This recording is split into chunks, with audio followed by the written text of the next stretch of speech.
Now all the gurus, okay, say we can start from Socrates, then Abraham, Moses. This is the Guru Tattva, is the principle of master, primordial masters. The principle is born again and again. In India, we can say the Adinath. We had one Adinath, the Guru, long time back. Then we had Dattatreya.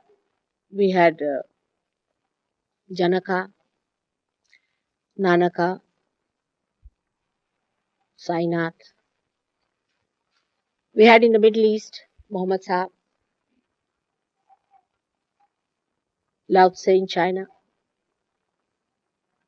Confucius. All these great principles of gurus who were born, they had one job to do, is to establish your dharma. Their job was not to give you realization. You must understand, everyone has one's own job. See, mine is a horrible job because I have to do everybody's jobs. But their job was just to establish your dharma. They came at that time in those places where it was needed the most. So these 10 principles, as I told you, they established. They are created in the void. As you see here, the void part. This part is made out of the water element. So whatever miracles they did had something to do with water. Like they could create water anywhere they wanted to. They would not cure people.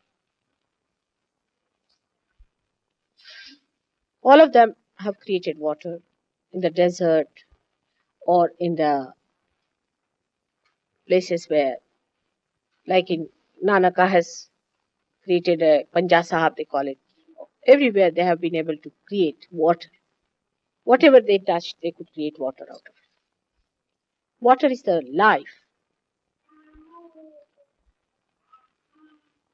life force. It sustains us. Without water, we cannot live. So it's the sustenance. But they actually are symbolized in an ocean. In the ocean, because they give us the salt of life, which gives us the sustenance. If you see the salt, if we do not have salt in our body, we'll have no sustenance. Christ has said, you are the salt. Who are these you? Are the people whom I was facing yesterday and today. You are the gurus of today.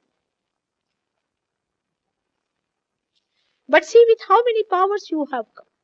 Just think of it. This guru did not have to give realization. You can raise the kundalini, you can give realization, you can cure people. Today Jamil asked me that, mother, did they have the powers to cure? I said, powers they might have, but they never used that power because they were not supposed to do. They were just to sustain and imbibe these great principles. They did cure, especially the last guru was Sainath. She did cure people. But Jamil himself has cured a lady who was dying, absolutely. Doctors had given up hopes and he cured. Now she's out and she's gone to India. Just think of it, that you have all the powers of these gurus, though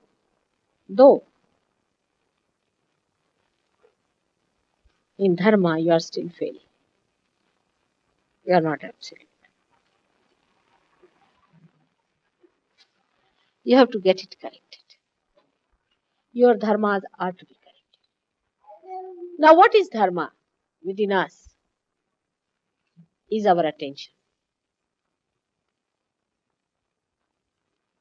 As our attention is, you can make out the dharma of a person. Religion doesn't convey that word. Dharma means the one which sustains. Dharayati sadharma, the one which sustains. Your dharma is the way your attention is. To have a complete balanced attention is just like the aeroplane completely balanced and fully developed. If you have an imbalance in your dharma, the first and foremost thing is fanaticism. If you are a fanatic, then you are the greatest adharmi ever born. Dharma is balancing, first and foremost, is to know that all the dharma belong to one lotus, Nabi. Nabi has got 10 petals. And these 10 petals are the 10 sustenance within us. If you see that Nabi has got 10 petals. Nabi center, the solar plexus, which manifests solar plexus.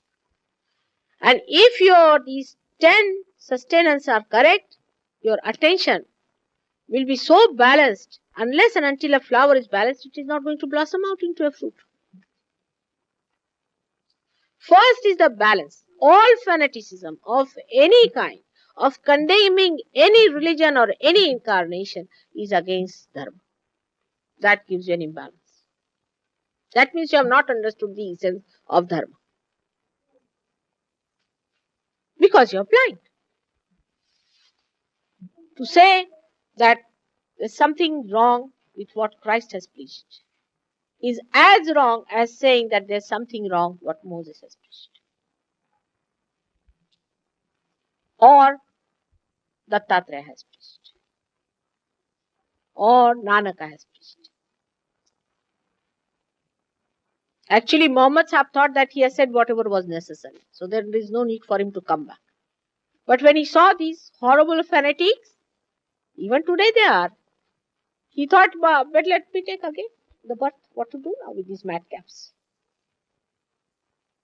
The thing that I preached, they are just going against it. Because I said I will not come, so they are becoming such fanatics. He had to take his birth because you see, human beings are such foolish things that these incarnations don't know what to do. You don't know how they will behave. So he took his birth again as Nanak on this earth. And his own daughter, Adishakti, was born as a sister. What Nanaka was preaching throughout and throughout was this, that Hindu and Muslims are the same in the eyes of God, and that you all combine together and become one. If there is anything that he has taught or Kabira has taught, is this and this and this. But look at the Sikhs, the way they fight the Muslims, and look at the way the Muslims fight the Sikhs. We have created two nations out of it. Imagine what he preached is just the opposite people are doing about it. How do you explain? I don't understand. I mean, when somebody says this is light, how do you make it darkness? I can't understand. This is the speciality of human being, to create darkness out of light. Now this dharma that they preached is preached by all of them. And they have been particularly against all that goes against awareness, because if your attention is not all right, your awareness will not be all right. And so they were very anxious all throughout, all of them, that they preached that don't take anything that will reduce your awareness. That's why they were against alcoholism, they were against drugs and things like that.